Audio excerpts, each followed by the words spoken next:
الحمد للہ رب العالمین والصلاة والسلام علی سید المرسلین اما بعد فاعوذ باللہ من الشیطان الرجیم بسم اللہ الرحمن الرحیم الصلاة والسلام علیک یا رسول اللہ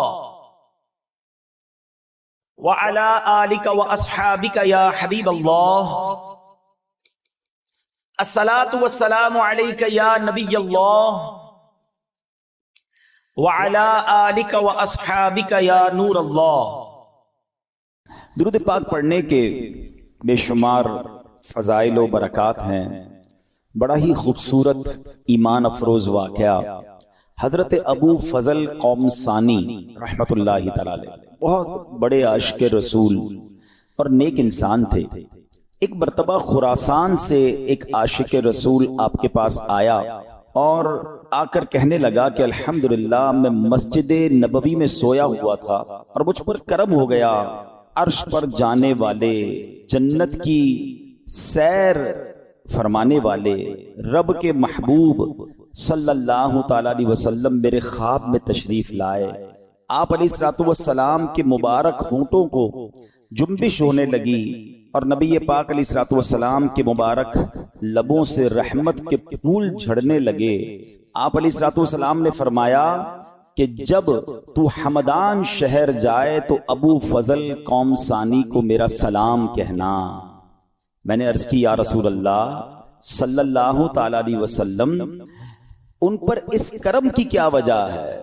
تو پیارے آقا علیہ الصلوۃ والسلام نے فرمایا وہ روزانہ 100 مرتبہ مجھ پر درود بھیجتا ہے۔ سبحان اللہ، کیا شان ہے اس بلند رتبہ ہستی کی جسے نور خدا، امام الانبیاء، محبوب خدا صلی اللہ تعالی علیہ وسلم سلام بھجواتے ہیں۔ شاعر کہتے ہیں نا، پیام لے کے جو آئی صبا مدینے سے، پیام لے کے جو آئی صبا مدینے سے، مریض عشق کی لائی دوا مدینے سے، ملے ہمارے بھی دل کو جلا مدینے سے۔ جلا کہتے ہیں مردوں کو جلا دینا، زندگی عطا کرنا۔ حضور کرم ہو ہمارا مردہ دل بھی زندہ ہو جائے۔ ملے ہمارے بھی دل کو جلا مدینے سے، کہ محروماں نے ہے پائی ضیا مدینے سے۔ وہ کہتے وہ خراسانی جو تھے جن کو نبی پاک کا دیدار ہوا، وہ نبی پاک کا پیغام لے کر حمدان شہر پہنچے۔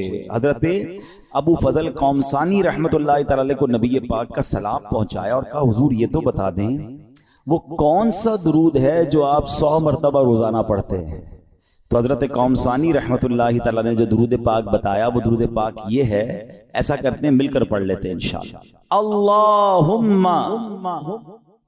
صلی علی محمد النبی الامی وعلی آل محمد جزا اللہ محمدا عنا ما هو اہل۔ اس جواب سلام کے صدقے تا قیامت ہوں بے شمار سلام، میری بگڑی بنانے والے پر بھیج اے کردگار سلام، اس پناہ گناہ گاراں پر یہ سلام اور کروڑ بار سلام۔ صلو علی الحبیب صلی اللہ تعالی علی محمد صلی اللہ علیہ وسلم۔ تو پتہ چلا کہ درود پاک کثرت سے پڑھنا یہ بڑی برکت والی بات ہے۔ اپنی زندگی میں درود پاک کو شامل کیجئے اور بالخصوص شب جمعہ یعنی جمعرات کی رات اور جمعہ کا دن یہ تو خاص درود پاک پڑھنے کا وقت ہے، اس کو کثرت سے درود پاک اس اوقات میں پڑھنے چاہیے۔ ایک بار پھر محبت کے ساتھ با آواز بلند درود پاک پڑھ لیں۔ صلو علی الحبیب علی محمد صلی اللہ علیہ وسلم۔ پھر جا رہے ہیں اہل محبت کے قافلے، پھر جا رہے ہیں اہل محبت کے قافلے، پھر یاد آ رہا ہے مدینہ حضور کا۔ ماشاءاللہ حج کی فلائٹیں زور و شور سے روزانہ کی بنیاد پر جا رہی ہیں۔ پاکستان سے ہزاروں حاجی مکے پہنچ چکے، ہزاروں مدینے کی گلیوں میں گھوم رہے ہیں۔ دنیا بھر سے عشاقان رسول مکے مدینے کی حاضری پر جاتے ہیں۔ اور سچی بات یہ ہے کہ جب بھی یہ مہینہ آتا ہے نا، یہ آخری مہینہ ہے، یہ پتہ ہے آپ کو؟ صلاۃ السلام میں ایک بڑا پیارا ہم بچپن سے شعر سنتے ہیں، ذکر تھا آخری مہینے کا۔ کون سا آخری مہینہ؟ ذوالحجہ کا مہینہ، کیونکہ جب ذوالحجہ آتا ہے تو مکے مدینے کی بات اور یاد آتی ہے اور دل تڑپتا ہے۔ ذکر تھا آخری مہینے کا، تذکرہ چھڑ گیا مدینے کا، حاجیوں مصطفیٰ سے کہہ دینا، حاجیوں مصطفیٰ سے کہہ دینا، غم کے مارے سلام کہتے ہیں، اے صبا مصطفیٰ سے کہہ دینا، دل ہمارے سلام کہہ۔ آج جو موضوع ہے بیان کا وہ انشاءاللہ مل کر ذکر مدینہ کریں گے انشاءاللہ۔ مدینے کی باتیں ہوں گی، مدینے کی یادیں ہوں گی، اور سچی بات بھی یہ ہے، شاعر کہتے ہیں نا، جینے میں یہ جینا ہے، کیا بات ہے جینے کی، راتیں بھی مدینے کی، باتیں بھی مدینے۔ اے اس سے اچھی کون سی رات ہے، اور اس سے اچھی کون سی بات ہے، اس سے اچھا ذکر کیا ہے کہ بندہ نبی پاک کے شہر مدینہ کی بات کرے۔ چلتے ہیں غزالی دوران، ایک بہت بڑے عاشق رسول، وقت کے امام حضرت امام علامہ کاظمی شاہ صاحب رحمۃ اللہ تعالی علیہ۔ آپ کا مزار ملتان پاک میں ہے۔ آپ بہت بڑے عاشق رسول اور بہت ہی بڑے عالم دین تھے، بڑے ذہین و فتین بھی تھے، کمال کے مفتی بھی تھے۔ استدلال بڑا مضبوط تھا۔ استدلال کہتے ہیں یعنی کسی مسئلے پر کوئی دلیل دینی ہو تو ایسی انوکھی دلیل دیتے، ایسی مدلل بات کرتے کہ سامنے والا وہ حیران ہو جاتا تھا۔ اب ایک مرتبہ کا ذکر ہے، آپ مدینہ منورہ میں حاضر ہیں، مسجد نبوی میں روضہ رسول صلی اللہ علیہ وسلم کے پاس موجود ہیں، اور سبحان اللہ جب روضہ رسول پر کوئی عاشق رسول پہنچ جائے تو اس کے دل کی کیفیت ہی بدل جاتی ہے نا۔ کیسی کیفیت ہو جاتی ہے؟ کیا خوبصورت بات اعلیٰ حضرت لکھتے ہیں نا، اے شوق دل یہ سجدہ گر کو روا نہیں، اے شوق دل یہ سجدہ گر کو روا نہیں، اچھا وہ سجدہ کیجے کہ سر کو خبر نہ ہو، اچھا وہ سجدہ کیجے کہ سر کو خبر نہ ہو۔ آقا کے دربار میں سجدہ تو نہیں کر سکتے نا۔ آپ کو پتہ ہے پہلے کی شریعت میں لوگ بڑے بڑے اپنے بزرگوں کو تعظیم کا سجدہ کرتے تھے، بادشاہ کے دربار میں جا کر سجدہ تعظیمی کرتے تھے۔ پہلے اس بات فرق سمجھیے گا، سجدہ تعظیمی الگ ہے، سجدہ عبادت الگ ہے۔ لیکن نبی پاک علیہ الصلوۃ والسلام کی بارگاہ میں آ کر جانور سجدہ کرتے. تو ایک بار صحابہ نے کہا حضور آپ کی بارگاہ میں آ کر جانور سجدہ کرتے، ہمیں بھی اجازت ہونی چاہیے. کون سے سجدے کی؟ تعظیمی، عبادت نہیں، ادب میں. اگر جنہوں نے قرآن پاک کی تفسیر پڑھی ہے تو حضرت یوسف کا واقعہ پڑھیں تو آپ کو آپ کے والد، والدہ اور 11 بھائیوں نے سجدہ کیا. اس شریعت میں اجازت تھی. صحابہ کا دل تو چاہتا تھا کہ پچھلی شریعتوں میں اجازت تھی، حضور ہمیں بھی دیجیے. تو نبی پاک نے وہ تاریخی جملہ ارشاد فرمایا جس کا مضمون ہے کہ ہماری شریعت میں سجدے کی اجازت نہیں، لیکن اگر میں اجازت دیتا تو بیوی کو اجازت دیتا کہ وہ اپنے شوہر کو سجدہ کرے. اس روایت سے یہ بھی پتا چلا کہ شوہر کا مرتبہ کیا ہے، کہ عورت کو اپنے شوہر کے ساتھ کیسا برتاؤ کرنا چاہیے. تو اعلیٰ حضرت کہتے ہیں ٹھیک ہے سجدے کی اجازت نہیں ہے، مگر دل تو بے قرار ہے نا. سر کے سجدے کی اجازت نہیں ہے نا، دل تو سجدہ کر سکتا ہے. اچھا وہ سجدہ کیجئے کہ سر کو خبر نہ ہو، سر کو پتہ ہی نہ چلے. پیشے نظر وہ نو بہار، سجدے کو دل ہے بے قرار. روکیے سر کو روکیے، ہاں یہی امتحان ہے. شریعت کا حکم ہے، ہم اسی پر عمل کریں گے. مگر جب عاشق رسول دربار رسالت میں پہنچ جائے، روضہ رسول پر پہنچ جائے، پھر دل قابو میں نہیں رہتے، پھر کیفیت ہی کوئی اور ہو جاتی ہے. اللہ اکبر. شاعر کہتے ہیں نا، ان کے در پر پہنچنے تو پائیں، یہ نہ پوچھو کہ کیا ہم کریں گے. ان کے در پر پہنچنے تو پائیں، یہ نہ پوچھو کہ ہم کیا کریں گے. سر جھکانا اگر جرم ہوگا، ہم نگاہوں سے سجدہ کریں گے. تو بہرحال میرے پیارے اسلامی بھائیوں، اب کیا ہوا؟ امیر اہل سنت نے بھی اس طرح کی ایک کیفیت لکھی ہے نا. میں پہنچوں کوئے جانا میں گریباں چاک سینہ چاک. میں پہنچوں کوئے جانا میں گریباں چاک سینہ چاک. گرا دے کاش مجھ کو شوق تڑپا کر مدینے میں. تو بڑے ایسے اشعار ملتے ہیں جو اس کیفیت کو بتاتے ہیں کہ ادھر جا کے دل بے قرار ہو جاتا ہے، اپنا سب کچھ ہی قربان کرنے کو جی چاہتا ہے. نجاتے زادے آخرت کا اس قدر سامان کر جاؤں، مدینہ جا کے ایک سجدہ کروں، سجدے میں مر جاؤں. اللہ پاک مدینے کی با ایمان موت ہمیں نصیب فرما. غزالی زمان، غزالی دوران، کاظمی شاہ صاحب جیسی شخصیت روضہ رسول کے سامنے آپ ہیں اور بس روضہ رسول ہے، آپ کی التجائیں ہیں، آپ کے آنسو ہیں، آپ دعائیں کر رہے ہیں. تو جب آپ سنہری جالیوں کے سامنے کھڑے ہو کر دعا کرتے ہیں تو اب ظاہر پیٹھ کعبے کو ہو رہی ہوتی ہے. تو ایک شخص آیا اور آ کر آپ سے بحث کرنے لگا کہ آپ جو ہے کعبے کو پیٹ کر رہے ہیں، اس طرف رخ کیجئے، ادھر کیوں رخ کیا ہوا ہے؟ آپ نے دیکھا کہ آپ کا ایک ذوق تھا، آپ نے اس کو اس وقت تو کوئی جواب نہیں دیا، آپ اپنی التجائیں کرتے رہے.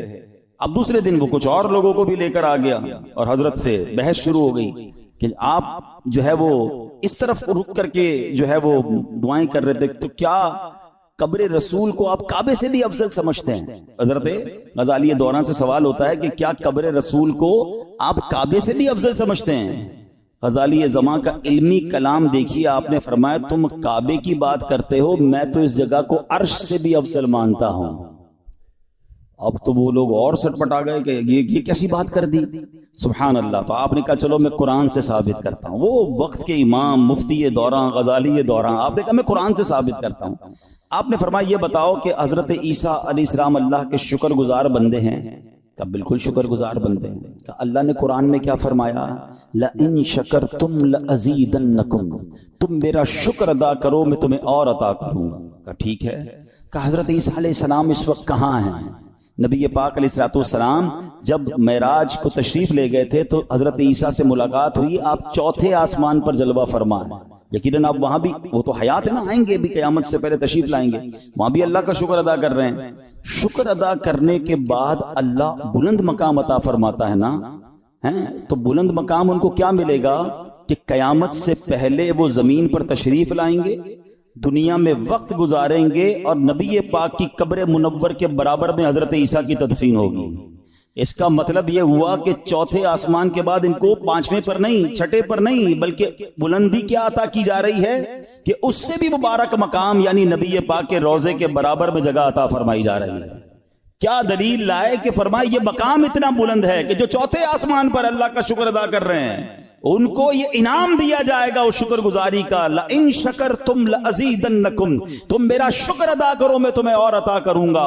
تو ان کو نبی پاک کے روضہ انور پر نبی پاک کے برابر میں قبر میں جگہ عطا کی گئی۔ سبحان اللہ، یہ شاید نئے بچے ہیں یا نوجوانوں کو نہ پتا ہو کہ آج روضہ رسول میں میرے آقا علیہ الصلوۃ والسلام کے ساتھ حضرت ابوبکر صدیق کا مزار ہے، پھر برابر میں حضرت عمر فاروق کا مزار ہے، مگر ایک قبر کی جگہ باقی ہے اور وہ قیامت سے پہلے حضرت عیسیٰ علیہ السلام تشریف لائیں گے، اس دنیا میں اپنی زندگی گزاریں گے اور اس کے بعد جب ان کا انتقال ہوگا تو نبی پاک کے برابر میں قبر میں ان کو بھی جگہ ملے گی۔ سبحان اللہ۔ چلیں ایک عشق والی بات بھی سن لو۔ وہ کہتے ہیں نا، پہنچی وہیں پہ خاک جہاں کا خمیر تھا۔ بتایا جاتا ہے، علماء کہتے ہیں کہ جس کی جہاں تدفین ہوتی ہے نا، جس جگہ دفنایا جاتا ہے اس کو بنایا بھی اسی مٹی سے گیا، جس مٹی سے بنایا جاتا ہے بندہ ادھر ہی جا کر دفن ہوتا ہے۔ سبحان اللہ، ٹھیک ہے۔ اچھا، اس کو تھوڑا سا لاجیکلی بھی سمجھتے ہیں۔ ایسا آپ کے ساتھ بھی ہوا ہوگا، ہم نے بھی دیکھا کہ بعض اوقات بندہ سفر کر کے کہیں ایسی جگہ پہنچتا ہے جہاں جا کے اس کا انتقال ہو جاتا ہے اور بعض اوقات اس کی قبر بھی وہیں بن جاتی ہے۔ لوگ کہتے ہیں یار یہ وہاں اس کی مٹی لکھی تھی، یہ وہاں پہنچ گیا، تو بات صحیح ہے، ایکچولی مٹی لکھی نہیں تھی، اسی مٹی سے اسے بنایا گیا ہے، جب جا کے اس کی تدفین وہاں پر ہوئی ہے۔ تو اب ذرا دل کے کانوں سے میرا جملہ سننا۔ علماء کرام کہتے ہیں کہ سبحان اللہ، حضرت ابوبکر صدیق اور حضرت عمر پر ہماری جانیں قربان، جس مبارک مٹی سے نبی پاک کو بنایا گیا اسی مبارک مٹی سے حضرت ابوبکر کو بھی بنایا گیا، اسی مبارک مٹی سے حضرت عمر فاروق رضی اللہ تعالیٰ عنہ کو بھی بنایا گیا۔ اور سبحان اللہ، آج اس واقعے کو بیان کرتے کرتے ایک اور کہتے ہیں نا ذہن میں کھڑکی کھلی کہ حضرت عیسیٰ علیہ السلام کو بھی اسی مبارک مٹی سے بنایا گیا۔ ہائے ہائے، کیسا خوب مبارک وہ قبہ ہے، کیسا مبارک روضہ۔ اعلیٰ حضرت کہتے ہیں نا، محبوب رب عرش، محبوب رب عرش ہے اس سبز قبہ میں، پہلو میں جلوہ گاہ عتیق و عمر کی ہے۔ ارے سبز گنبد کے نیچے جو مزار ہے اس کا منظر تو سوچو۔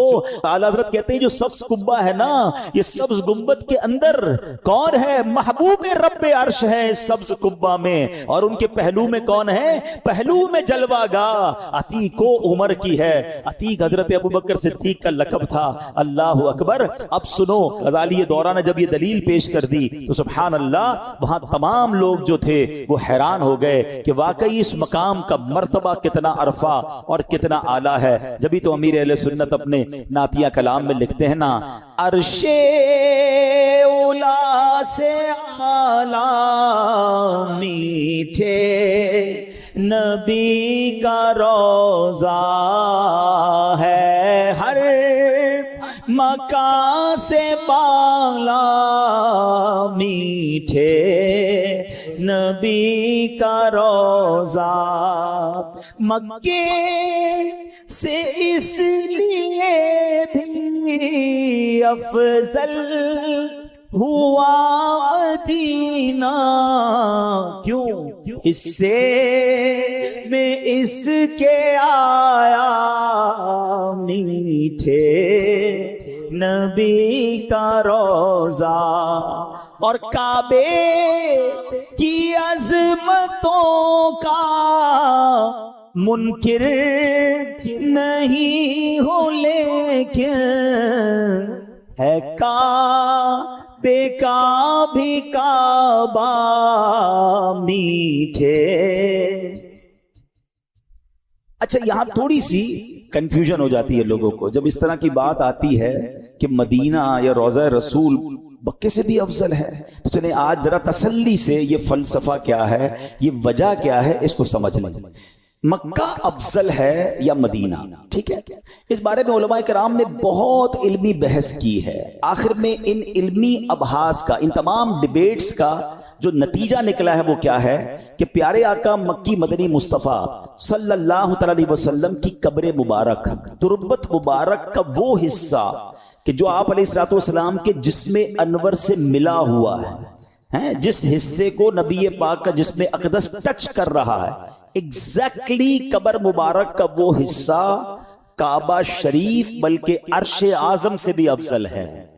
سمجھیے گا بات کو، تھوڑا سا لاجیکلی بات کر لیتا ہوں۔ بھائی کعبہ تو اللہ کا گھر ہے، اللہ اس گھر میں تو نہیں ہے نا، اللہ تو کسی گھر میں قید نہیں ہو سکتا، وہ تو مکان سے پاک ہے، وہ گھر ضرور اللہ کا ہے، مگر اس روضے میں، اس قبر میں نبی پاک جلوہ فرما ہے۔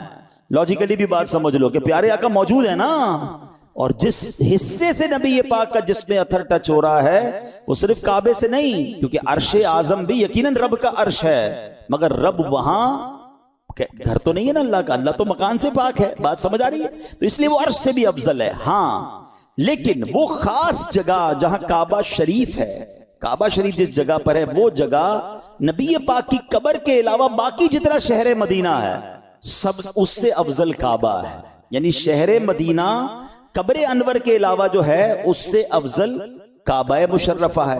اور اب اگر دونوں شہروں کو کمپیر کیا جائے، یعنی بتایا کہ کعبے کے علاوہ باقی جو مکہ ہے تو فرمایا مکہ افضل یا مدینہ افضل، تو فاروق اعظم رضی اللہ عنہ کا مسلک یہ ہے کہ مدینہ افضل ہے، بلکہ حدیث پاک میں ارشاد ہوا المدینہ افضل من مکہ، مدینہ مکے سے افضل ہے۔ تو یہ بات کلیئر ہو جائے کہ روضہ رسول قبر انور کا وہ حصہ جہاں نبی پاک جلوہ فرما ہے وہ جگہ کعبے سے افضل ہے، اور کعبہ تربت اطہر کے علاوہ باقی جو مدینہ ہے اس سے کعبہ افضل ہے۔ اور باقی اگر شہروں کی بات کی جائے تو مکے سے مدینہ افضل ہے۔ سبحان اللہ۔ اے میرے پیارے اسلامی بھائیوں، اب آئیں کچھ مدینے کی اور باتیں بتاتا ہوں۔ عربی میں، عرب لوگوں میں، عربی کی لغت میں جس چیز کے زیادہ نام ہونا اس سے بزرگی اور اس کا مقام پتا چلتا ہے کہ یار اس شخصیت کے اتنے نام ہیں، اس مقام کے اتنے نام ہیں۔ تو سبحان اللہ، مدینہ منورہ کے 100 سے زیادہ نام موجود ہیں۔ ایک شہر کے، پوری دنیا میں ایسا کوئی شہر نہیں ہے جس کی یاد میں دنیا کی تقریباً ہر زبان میں قصیدے لکھے گئے ہوں، جس کے لیے کروڑوں دل بے قرار رہتے ہوں۔ ارے جس شہر کا نام لیا جائے تو آنکھیں بھر آتی ہوں۔ کمال کی بات تو یہ ہے کہ یہ بات مکہ مدینہ دونوں کے لیے ہے کہ دنیا میں کوئی شخص کسی جگہ کو ایک بار یا 2 بار دیکھ لے، بندہ کہتا کہیں اور چلو، دیکھ لیا ہے، بار بار جانے کی کیا ضرورت ہے، مگر مکہ مدینہ وہ ہے 1000 بار دیکھ لیں دل بھرتا نہیں ہے۔ بلکہ سچی بات یہ ہے کہ شربت دید نے ایک آگ لگائی دل میں، ارے دیکھا نہیں تھا تو تڑپ رہے تھے، مگر دیکھ لیا تو اب تڑپ اور بڑھ گئی۔ شربت دید نے ایک آگ لگائی دل میں، تپش دل کو بڑھایا ہے بجھانے نہ دیا۔ اب کہاں جائے گا نقشہ تیرا میرے دل سے، طے میں رکھا ہے اسے دل نے گمانے نہ دیا۔ اب سنیے، ان میں سے 3 نام مدینے کے کیا ہیں؟ محبوبہ، محبہ، محببہ۔ ان تینوں نام کے معنی تقریباً ملتے جلتے ہیں۔ مطلب یہ ہے کہ مدینہ محبوب شہر ہے، پیارا شہر ہے، یہ عظیم و شان شہر، شہر محبت ہے۔ الحمدللہ، مدینہ پاک وہ مقدس شہر ہے جس سے اللہ پاک محبت فرماتا ہے، اس کے رسول بھی محبت فرماتے ہیں، اللہ کے فرشتے بھی مدینے سے محبت کرتے ہیں۔ اور سبحان اللہ، اللہ کے فضل سے، اس کی عطا سے، صحابہ کرام علیہ رضوان سے لے کر آج تک عشاقان مدینہ بھی اس سے محبت کرتے ہیں، اس کی یاد میں تڑپتے ہیں، مدینے کی حاضری کے لیے ترستے ہیں، بلکہ ذکر مدینہ کرتے ہیں تو دلوں کو چین ملنے لگ جاتا ہے۔ کیا خوبصورت کلام امیر اہل سنت نے لکھا، آئیے ذرا ذکر مدینہ مل کر کرتے ہیں۔ چلو مل کے کرتے ہیں ذکر مدینہ، پہنچ جائیں گے انشاءاللہ مدینہ، مدینہ، مدینہ، مدینہ، مدینہ، مدینہ، مدینہ۔ کبھی کسی دنیا میں دیکھا کوئی کسی شہر کا نام لے کے جھوم رہا ہو؟ کسی سٹی کا نام لے اور مزہ آئے؟ اللہ اکبر! یہ کیسا شہر ہے کہ نام زبان پر آتا ہے اور دل کو سکون ملنے لگ جاتا ہے۔ ارے جس شہر کے ذکر میں اتنا مزہ ہے، بتاؤ اس کی دید کا عالم کیا ہوگا؟ مدینہ مدینہ ہمارا مدینہ، ہمیں جانو دل سے ہے پیارا مدینہ، سہانا سہانا دلارا مدینہ، دیوانوں کی آنکھوں کا تارا۔ خدا گر قیامت میں فرمائے مانگو، خدا گر قیامت میں فرمائے مانگو، لگائیں کہ دیوانے نعرہ مدینہ، لگائیں گے دیوانے نعرہ مدینہ، مدینہ آنکھیں بند کر کے، مدینہ ہمارا مدینہ، ہمیں جان و دل سے۔ وہاں پیارا کعبہ، یہاں سبز گنبد، وہاں پیارا کعبہ، یہاں سبز گنبد، وہ مکہ بھی میٹھا تو پیارا مدینہ، ہم مکہ بھی میٹھا تو پیارا۔ رہیں ان کے جلوے، بسیں ان کے جلوے، رہیں ان کے جلوے، بسیں ان کے جلوے، میرا دل بنے یادگار مدینہ، میرا دل بنے یاد۔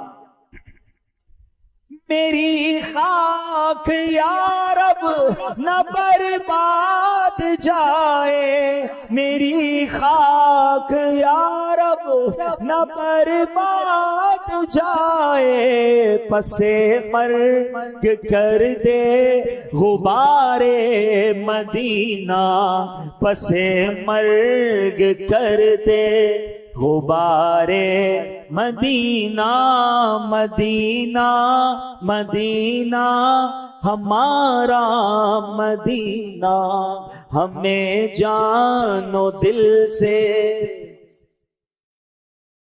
سنو سنو میرے آقا کو مدینے سے کتنا پیار ہے۔ امام حاکم نیشاپوری رحمت اللہ تعالی نے روایت کیا، جب میرے آقا مدینے والے مصطفیٰ صلی اللہ تعالی وسلم نے مکے سے مدینے ہجرت کا ارادہ کیا تو اللہ پاک کی بارگاہ میں آپ جانتے ہیں کیا دعا کی؟ دعا کی اللہم انکا ان اخرجتنی من احب البلاد، اے اللہ تو نے میرے محبوب شہر مکے سے مجھے ہجرت کا حکم فرمایا ہے، الیہ فاسکنی فی احب البلاد الیکا، اے اللہ اب میرا قیام ایسی جگہ فرما جو تیرے ہاں محبوب